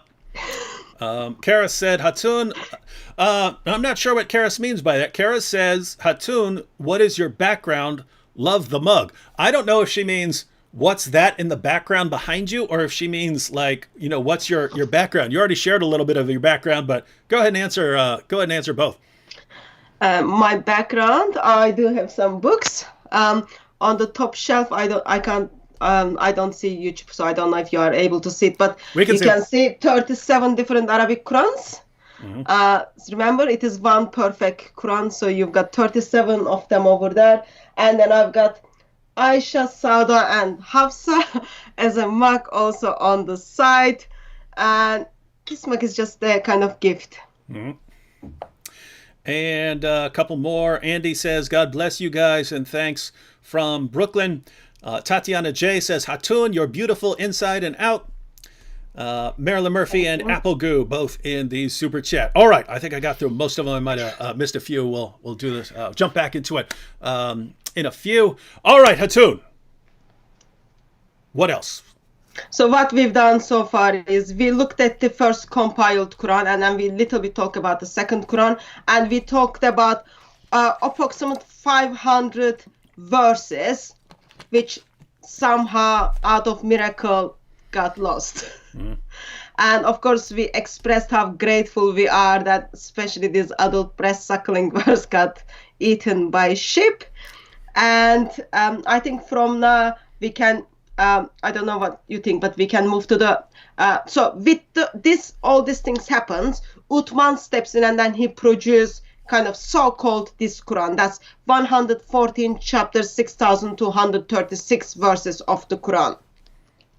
And Muslims believe this Quran goes back to Uthman and it is dot by dot, letter by letter, sound by sound, exactly the same. So that's overall whole story. I step in this time and then I say, hold on a minute, there is a problem. First of all, why would Uthman order all Quranic materials to be burned in 652? What are you trying to hide? And then I would ask the question, oh, why again all the Quran has been destroyed in 714 by Hajjaj? And then also I would step in again and then ask the Qurans which got destroyed in 1924. And then ask simple question, did Muhammad ever give permission? Or did Muhammad ever say, okay, to this Quran Muslims are reciting day after day? Those would be like my basic questions. Then, I guess as we go back and look at the Islamic tradition, one of the things we will see is, you can make, I think you can kind of explain this much better than me, but Quran as the eternal word of Allah on the day of judgment is going to intercede for mankind, those who did the right recitation. So it has a divine power. It will actually, the Quran will actually appear as in the form of a pale man. So keep in mind, ladies and gentlemen, the Quran is eternal. It's Allah's eternal speech, and Muslim theologians reasoned that there can't be a change in Allah, and therefore if he has speech, his speech is eternal. It can't be something that was added to him at some point. Therefore his speech, the Quran, is eternal, and yet the Quran can appear as a pale man to intercede for you on the day of judgment. And so, by the way, I mean, I plan on making videos on these issues, but notice you have the speech of Allah, and Muslim theologians reason that it must be eternal, so it's his eternal speech. So now you have Allah's speech, which is eternal, but it's also personal and can appear. It has memories, can testify, can speak, and so on, defend you, and so on. But the same sort of thing applies to Allah's spirit. Allah's spirit is not something that is created. Allah creates life with his spirit. He breathes out his spirit. And so notice the exact same reasoning would apply to the spirit of Allah that applies to the speech of Allah, right? Because the idea is anything that originates from within Allah must originate eternally from within Allah, or there would be a change in Allah, and therefore his speech must be eternal. But notice the same reason would apply to his spirit that he breathes out. This comes from within him. And so his speech, his spirit, which he breathes out, is also eternal, but his spirit also appears in the form of man. According to the Quran, the spirit takes on the form of a man to appear to Mary and talk to Mary. So the spirit is personal, as a personal agent who takes the form of a man as well. So notice what you have here, ladies and gentlemen. You've got Allah, his eternal speech, which is personal and takes the form of a man, and his eternal spirit, which is personal and takes the form of a man. This looks like a bad copy of Christianity while denying the Trinity, right? It looks like a horrible bad copy of Christianity while still denying the Trinity. And so Muslims just have these three eternal personal agents, and yet this is somehow pure monotheism according to them. But go ahead. And just to add, that spirit which is appeared to Mary is not just appeared in a form of man, as a perfect man. That's very important, like without any fault, six packs, whatever you expect from the perfect shape of man. I had to Google that. It didn't look like me, let's put it that way. So as the Quran on the day of judgment is gonna take up, so word of Allah becomes a book, okay, steps into this world, and on the day of judgment it's gonna appear as a pale man. And it's going to intercede, he's going to intercede for those people who recite the right recitation. With that, we have a problem. Because remember, earlier we talked about Allah revealed the Quran in 7 different ways. Uthman got rid of that and then made it in one way. But when we look at the early Islamic tradition, we see around 839, there were 25 different version of the Quran out there. And in 912s, we are talking about 50 different versions of the Quran were out there. And today, Muslims are simply saying just this is the one. Then the question is this the one who is going to appeal as a pale man and intercede for you? That's kind of, I think, a bit sad, because if that's not one of these 50 Qurans from 912 or one of the Quran from time of Muhammad, then you messed up, because there is nothing is going to intercede for you.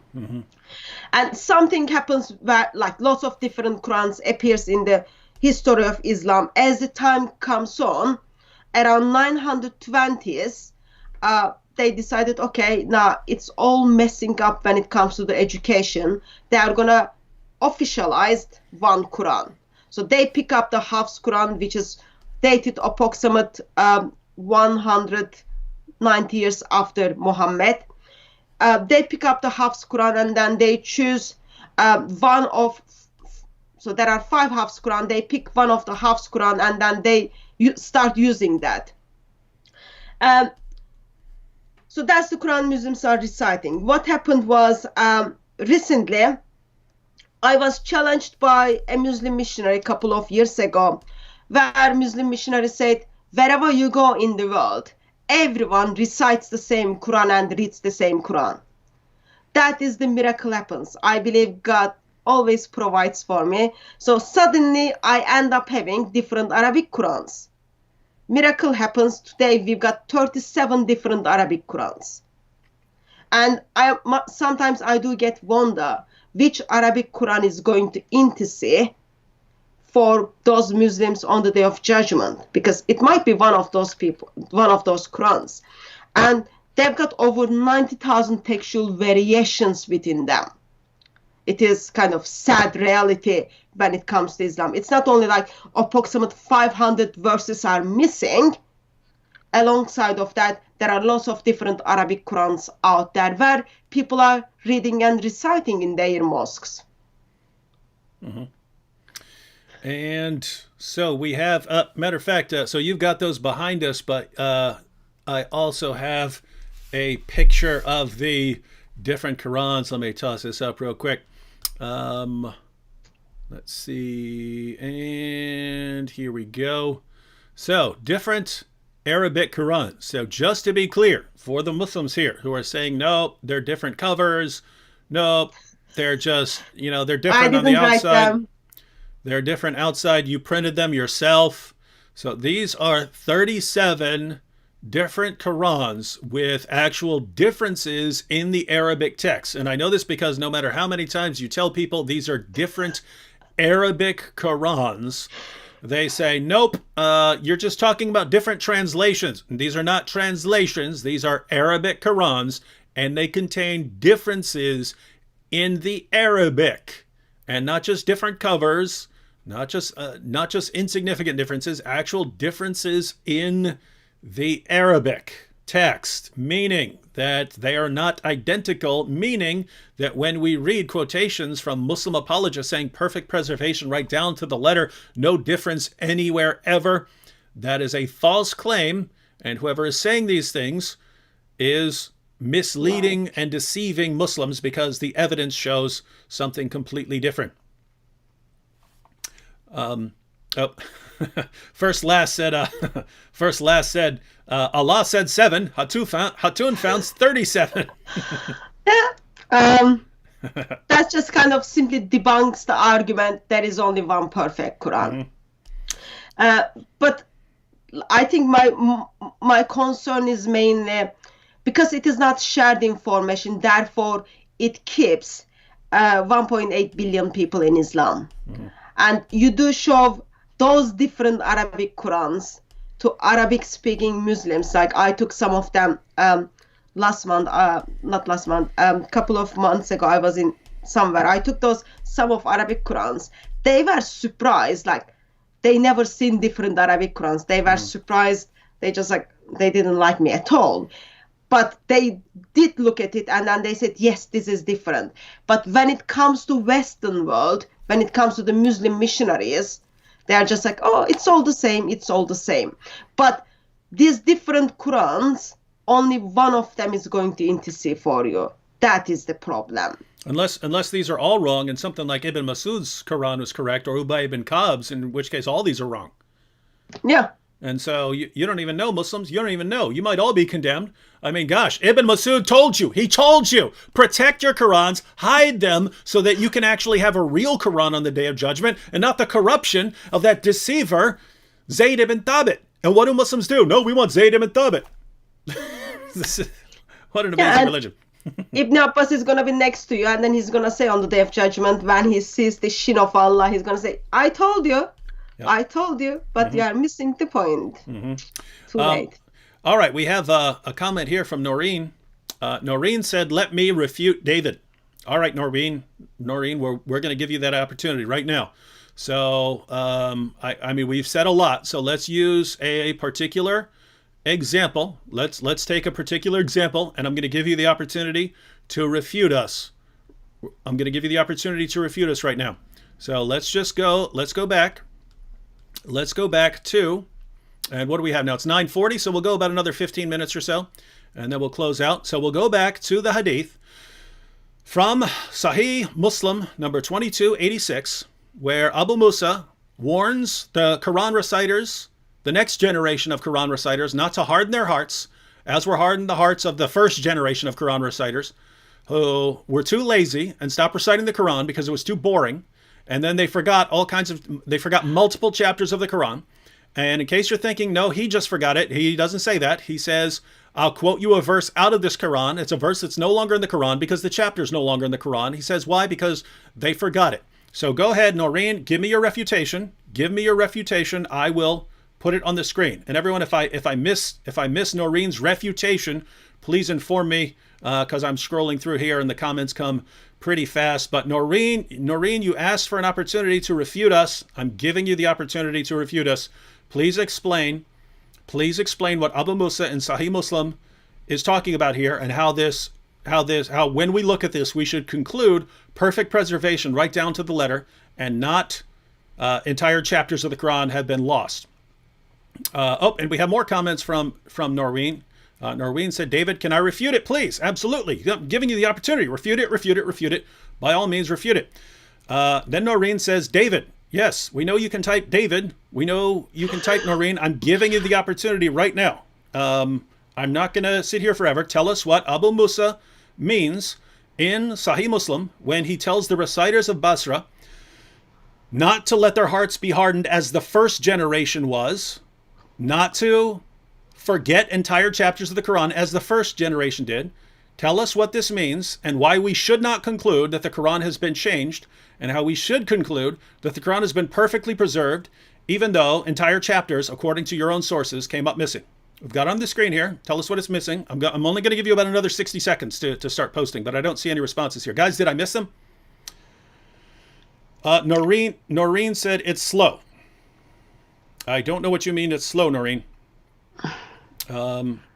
Noreen said, I think because it takes 20 seconds for them to hear what you are saying and then reply to that. That's how it is in my channel. Yeah, but Noreen has posted multiple comments. David, it's slow, things like that. Just no response. So okay, Hatun. Well, yeah, we don't want to,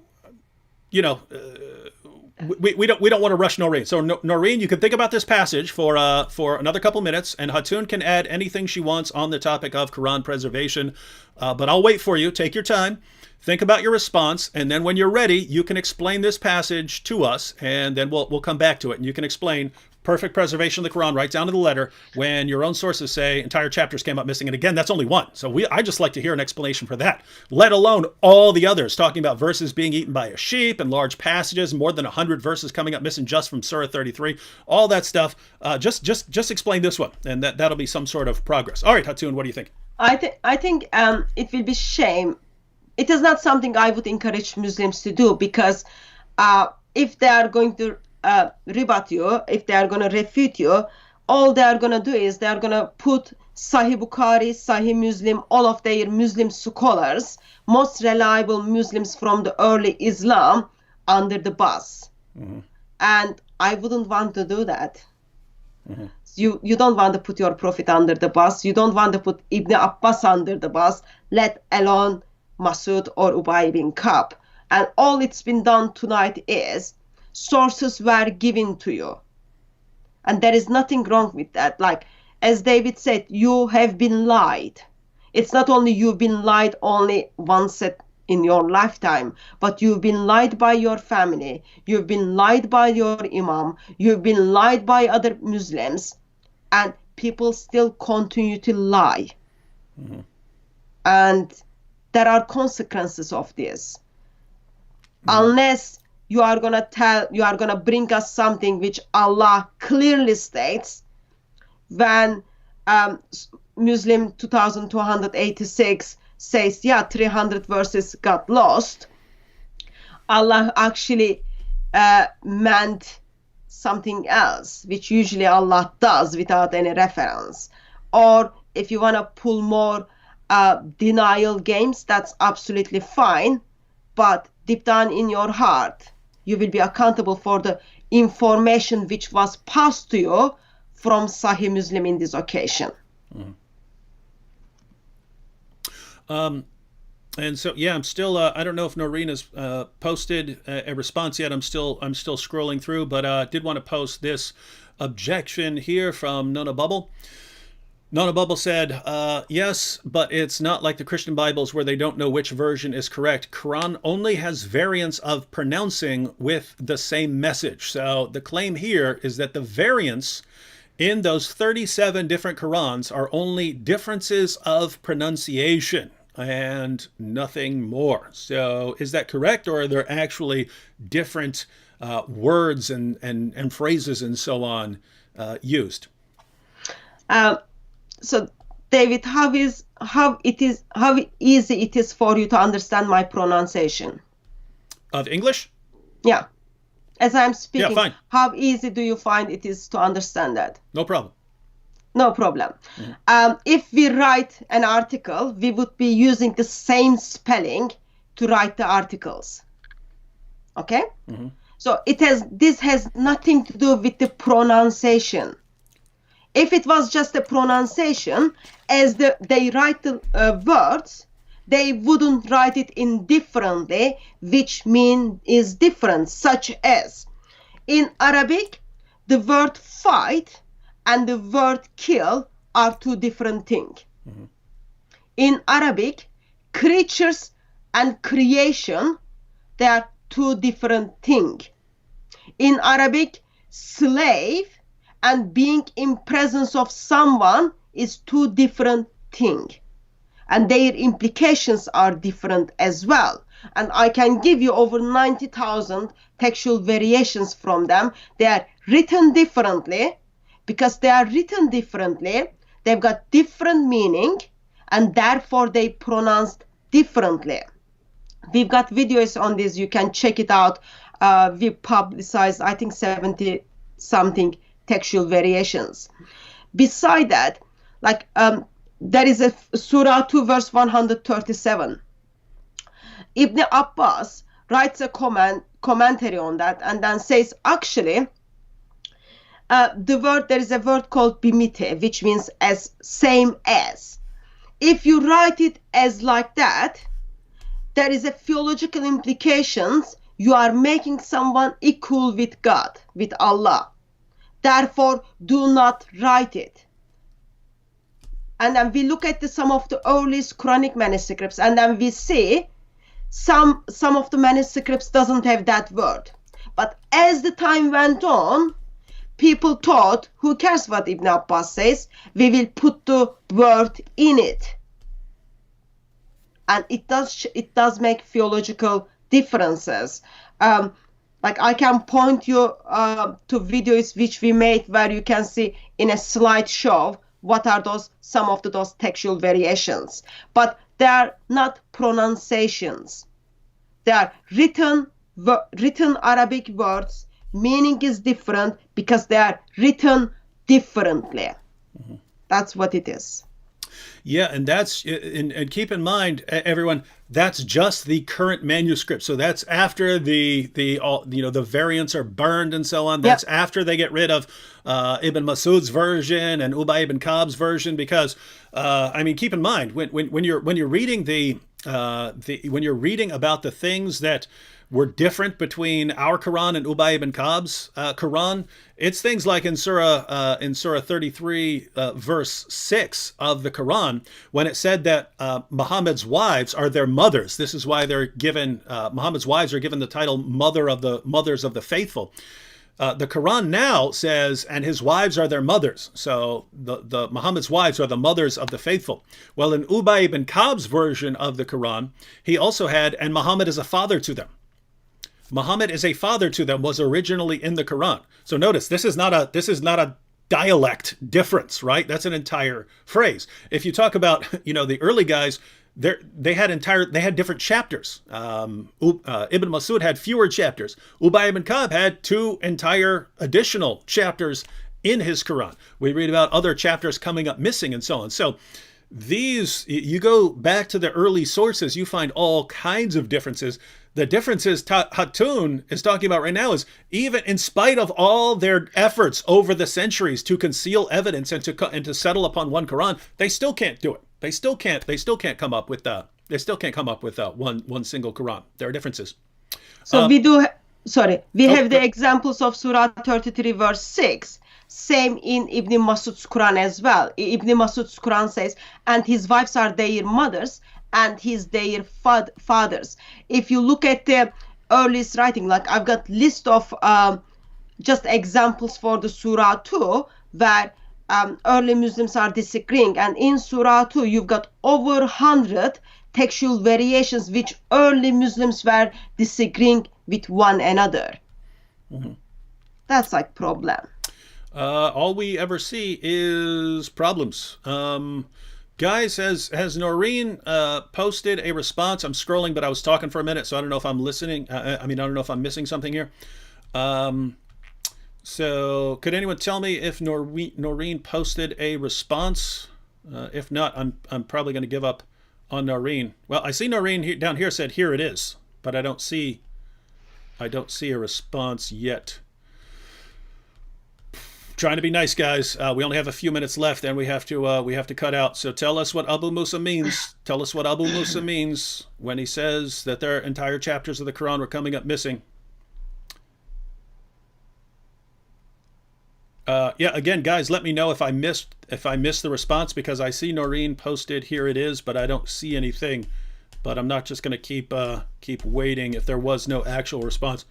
And guys, do you even understand how patient we are? That we present information, but then a Muslim specifically says, I want to refute you, and we stop, have no idea who this Muslim is, and we say, all right, we'll stop right now, you can refute us. Here's a simple point, go ahead and refute that simple point. In your sources, we have tons of sources showing that your Quran has been changed repeatedly, and yet Muslims say, perfect preservation right down to the letter.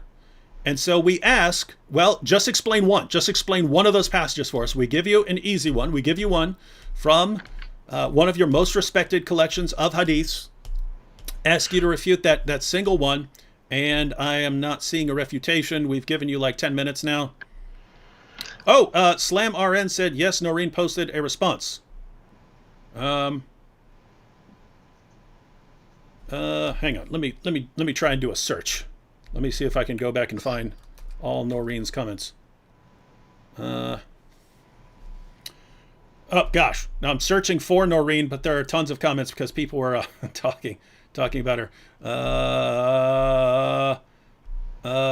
Trying to find it. One of the things I am assuming is probably just discrediting Sahih Muslim. That's very common objection I get regarding that hadith. Yeah, and by the way, I love that. I love it when they throw their greatest, most respected hadith collectors under the bus, and then they tell us that we have to believe in Muhammad when his companions are just and their followers are the biggest bunch of liars the world has ever seen, apparently, because they're just constantly making stuff up. Gosh, guys, I don't want to keep sitting here forever. We got 1,250 people in the chat. Guys, someone just, if you saw Noreen's response, go ahead and cut and paste it again so I can see what it is. I've searched for it. I did not find. I'm trying, guys. I'm trying to be nice. Noreen requested an opportunity to refute us. We granted that opportunity. So if I'm kind of just on YouTube now, it says she wanted to write, but she can write only 200 characters, and apparently YouTube is not allowing her to write more than that. Well, yeah, but that's fine. You could give us a basic idea. What are you going to say? I mean, what is Sahih Muslim not reliable? Is Abu Musa a liar? Okay, what are you going to say? It just came, David. Okay. Someone post a response? Yeah, so how come some Christians read the Old Testament from the Torah? What? How come some Christians read the Old Testament from the Torah and not the Bible, because they fear the translation has been biased to suit Christianity? That's Noreen? That's maybe. That's what my text is saying, because someone is just sending me text. Yeah, I see Noreen complaining that YouTube is not allowing her to write. Yeah. All right, guys. There's nothing I can do here. We need to wrap it up. It's 9:56. Guys, we tried repeatedly. Don't know. Not aware of a response. Yeah, Noreen. Yeah. If a lot of people are saying Noreen, you can put it in the comments. Afterwards. So you can't post a comment now until this. It takes probably like 15 minutes or half an hour or something like that to come up. To where this comes up as a separate video, and then you can post your comments in the comment section. So feel free afterwards, and everyone be sure, if you're interested in Noreen's response, that you check it out afterwards to see what the defense of the perfect Quran was. A couple last second super chats here. Marilyn Murphy says, Sheepgate film at 11. David is a savage apologist. Hatun is a superheroine. Rory said, so Rory was asking the question earlier about a teacher of religious education. He said, David, I had a religious education teacher who was Christian. He said in front of my classmates that Muhammad plagiarized from the Bible. I was there. I think everyone who reads the sources and is at all critical of Islam agrees that Muhammad's plagiarizing all kinds of sources. It's just surprising to find that a teacher said that. Isaac Cruz said the sheep ate my surah. What do you mean his surah? Yeah. A couple more. Not a verse said, David and Hatun, please forgive my ignorance, but I have a question. What does SWT mean, as in Allah, SWT? Does the SWT stand for sexy white thing? Because that would actually make perfect sense. No, SWT is an abbreviation of Subhanahu wa Ta'ala, which means something like glory be to him, the exalted. Yeah, praise be to him, the exalted one. And David the Goliath said finally, do you know about Musaylama, who was also a rival prophet claimant to Muhammad? He even produced divine verses better than the Quran. Quran challenged to produce something like it because of Musaylama. Yeah, I mean, the early history of Islam is very interesting, with the disputes that were going on and how they eventually settled onto this version of Islam. And that's just one of the reasons why this is a cool area to be involved in, ladies and gentlemen. So for those of you who want to get started in apologetics dealing with Islam, I encourage you to pick a topic. The one we're talking about right now, the preservation of the Quran, is a good one, because if you learn some passages, you can wreak havoc on one of the most common Muslim myths in the world. But you want to learn early Islamic history, that is powerful as well. All right, Hatun, well, we're wrapping up. Any final words, final thoughts for everyone out there? Keep away from Quran, keep away from Islam.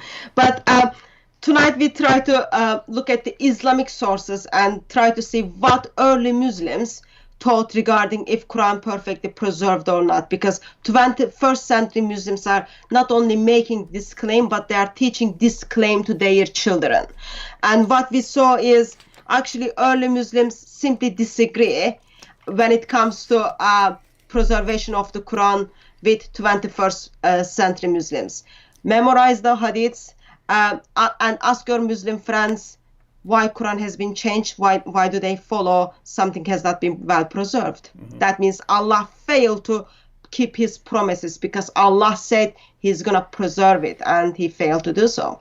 Yeah, and keep in mind when we read passages, ladies and gentlemen, when we read passages where the Muslims where the Muslim scholars and apologists say perfect preservation right down to the letter, they say that this is fulfillment of the prophecy in the Quran, that the Quran would be perfectly preserved. So they're the ones putting this forward, saying Allah predicted perfect preservation right down to the letter. This is Muslims and Muslim scholars, Muslim apologists saying that Allah predicted perfect preservation right down to the letter. Well, if that's what Allah predicted, then Allah has failed pretty miserably. Pretty miserably, because we find, again, entire chapters coming up missing, large passages coming up missing, verses eaten by a sheep. As a rule, if your God can't protect your word from a sheep, probably shouldn't be bragging about perfect preservation right down to the letter. And so, ladies and gentlemen, we talk about miracles. We talk about miracles in Islam, the miracle of the Quran. The only miracle here, if there's a miracle here, ladies and gentlemen, it's this. Sheep. The Quran, no, I'm not even going there. The Quran has all of the features of a book that's been changed and corrupted. It has all of the features. If you list every feature of a book that's been changed and corrupted over the centuries, the Quran has all of them. And yet, miraculously, it's still been perfectly preserved. That's the miracle, right? That's the miracle. It has all the characteristics of any other book that's been changed repeatedly, and yet it's been perfectly preserved anyway. If anything's a miracle, I guess that would be. But I'll stick with the resurrection. And I'll just close out with this comment. Sophia Film said, Hatun is the best, better than you, David. Oh, sorry about that. No, that's a good comment. Hatun is the best, better than you, David. So that's a good comment to close out with. Amen, Sophia. And by the way, Sophia Films, I always assumed that you were a woman because of the Sophia, but someone pointed out that you're actually a man. So then I'm thinking, oh, okay, so that makes sense. So he's doing it in the sense of the Greek meaning of the word Sophia. Yeah. So yeah. Sophia, wisdom and films. And so, okay, I apologize that you're actually giving the title of your films here. All right. Well, thanks to Hatun for joining us. I think everyone liked the discussion, because we had around, we're still over 1,200 in the chat right now, but much more to come, because again, Friday I'll be having a discussion with Sam Shimon, and we issued the challenge to Muslims to give us one unequivocal verse in the entire Quran saying that the gospel has been corrupted, and we'll be taking all those challenges live on Friday. And there'll be more to come after that. Again, everyone, be sure to subscribe to DCCI. The link is in the description box. God bless everyone. God bless Hatun and DCCI. Thank you. And catch you all next time.